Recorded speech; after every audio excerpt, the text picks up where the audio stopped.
studying your last two. I swim med tid when they turned in. The staring out to mute.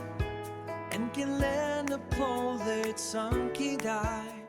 Before a corporation can pay a dividend, it must first make sure that it is legally and financially able to do so. Unlike salary, which can generally be paid in exchange for work performed, a dividend can only be paid when certain corporate conditions have been satisfied. The first requirement is that the corporation must have earned a profit. A dividend is not paid from business revenue or borrowed money. It is paid from the corporation's profits. Before those profits can be distributed, the corporation must also consider its corporate income tax obligations.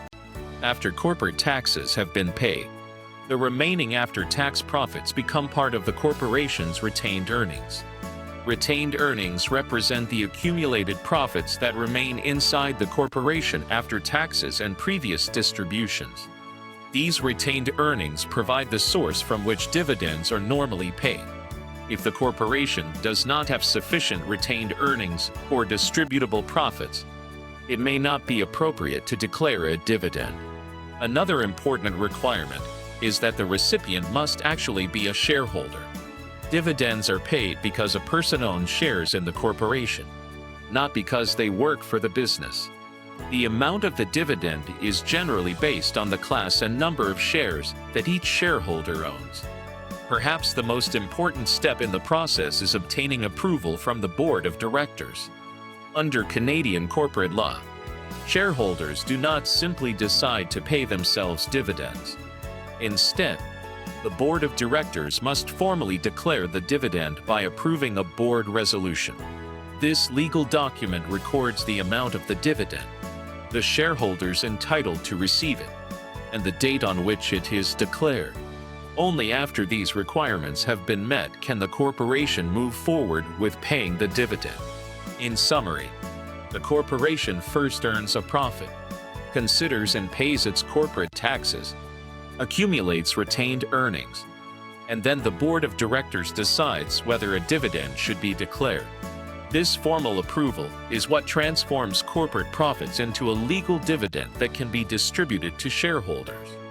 Once the board of directors has decided that a dividend should be paid, the corporation follows a formal process to make the payment legally valid and properly documented. Unlike salary, which is processed through payroll, dividends are governed by corporate law and must be supported by the appropriate corporate records. The process begins with a meeting of the board of directors.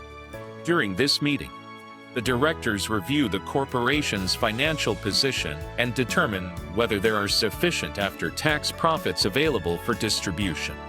If they are satisfied, they approve the payment of a dividend. The next step is preparing and signing a board resolution. This is an official corporate document that records the director's decision to declare the dividend. The resolution typically specifies the amount of the dividend, the class of shares entitled to receive it, and the declaration date. This document serves as the legal authority for making the payment. Once the dividend has been declared, the corporation records the declaration date. This is the date on which the directors formally approve the dividend. Depending on the corporation's decision, the payment may be made immediately or on a later payment date. The corporation then pays the dividend directly to the shareholder, usually by check or electronic funds transfer. Because this is a dividend rather than a salary, the payment does not go through payroll. There are no payroll deductions, no CPP contributions, and no employment insurance premiums withheld. The shareholder receives the payment solely because they own shares in the corporation. At the same time, the corporation records the transaction in its accounting records. The accounting entry reduces retained earnings and records the dividend payment in the corporation's books. Proper accounting ensures that the financial statements accurately reflect the distribution made to shareholders. Finally, the corporation updates its corporate records. The signed board resolution is placed in the minute book, The accounting records are updated, and any required shareholder or corporate registers are maintained. These records provide evidence that the dividend was properly authorized and legally paid. The key point to remember is that paying a dividend is not simply transferring money to a shareholder. It is a formal corporate process that requires board approval, proper documentation, accurate accounting entries, and complete corporate records. Following these steps ensures that the dividend is both legally valid and fully supported for future corporate and tax purposes. When a corporation pays dividends, the process does not end once the shareholder receives the money. Just like salary payments, dividends must also be properly documented and reported. Good record keeping is essential not only for tax reporting, but also for meeting the legal requirements of corporate law. At the end of the year, the corporation must prepare a T5 slip for each shareholder who received dividends. Unlike salary, which is reported on a T4 slip, dividends are always reported on a T5. A copy of the T5 is provided to the shareholder, and another copy is filed with the Canada Revenue Agency. In most cases, these information returns must be filed by the end of February following the calendar year. Preparing the T5 is only one part of the process. Every dividend payment should be supported by complete corporate documentation. This includes the board resolution authorizing the dividend, the accounting entries that record the transaction, copies of the T5 slips, updates to the corporation's minute book, and any other supporting corporate records. Together, these documents provide evidence that the dividend was properly declared and legally paid. Failing to maintain proper documentation can create significant problems.